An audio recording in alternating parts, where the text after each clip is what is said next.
ఓట్ల కోసం వచ్చే కాంగ్రెస్ బీజేపీ పార్టీలు ప్రజలకు ఏం చేశారో చెప్పాలని మంత్రి తలసాని శ్రీనివాస్ యాదవ్ డిమాండ్ చేశారు. వెస్ట్ మారేడుపల్లిలోని తన నివాసం వద్ద అమీర్పేట డివిజన్ బాపునగర్కు చెందినటువంటి సుమారు 50 మంది మంత్రి తలసాని శ్రీనివాస్ యాదవ్ సమక్షంలో బీఆర్ఎస్ పార్టీలో చేరారు. వారికి మంత్రి తలసాని పార్టీ కండువాలు కప్పి పార్టీలోకి ఆహ్వానించారు. దేశానికి స్వాతంత్రం వచ్చి 75 ఏళ్లు దాటినా తెలంగాణ రాష్ట్రం ఏర్పడిన తర్వాత 9.5 సంవత్సరాల్లో మాత్రమే అసలైన అభివృద్ధి సంక్షేమ కార్యక్రమాలు అమలయ్యాయని తలసాని తెలిపారు. मोटरवे का मकसद मालूम है तो लगाना भी ठीक नहीं।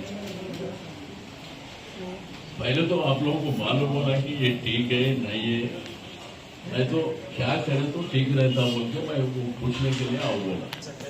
वो क्या कि अभी वहाँ पर क्या है गाँव में कुछ ना अच्छा काम होना बोले तो मोटरवे बोल के एक बड़ा प्रोग्राम लगाते हैं।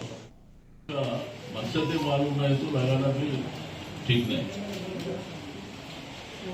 पहले तो आप लोगों को मालूम होना कि ये ठीक है नहीं है, मैं तो क्या करें तो ठीक रहता बोल के मैं वो पूछने के लिए आऊँ बोला।